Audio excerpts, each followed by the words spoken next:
Jusqu'à quel point cette défiance envers l'État a-t-elle pu jouer dans le vote d'hier? Bonjour Béatrice Gibelin, vous êtes géographe, vous dirigez la revue Hérodote.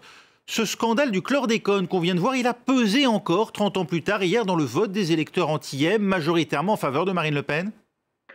Sans aucun doute, parce qu'il s'est, j'allais dire, surajouté ou il a été réveillé par la défiance envers l'État qui a réaccéléré fortement la crise au sujet du Covid et de la vaccination. Donc le chlordécone est toujours présent. Et dans un contexte de forte défiance de l'État, bien évidemment, il rejoue, comme le sentiment d'être des citoyens malmenés, méprisés. Il faut savoir que le chlordécone était suspendu ailleurs depuis bien plus longtemps. Donc c'est vrai qu'en 1993, c'est tard.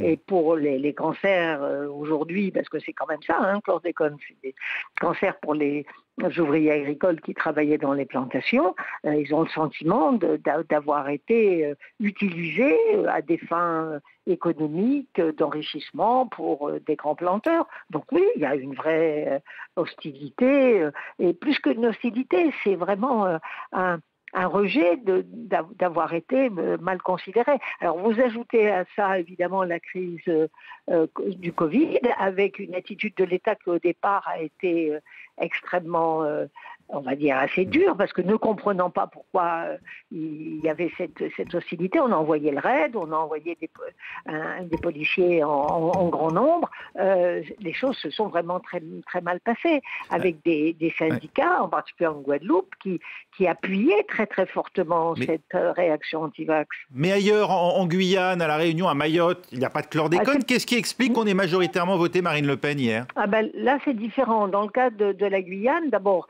c'est pas aussi général que ça l'a pu l'être en Martinique ou en Guadeloupe. Vous avez aussi une question d'immigration.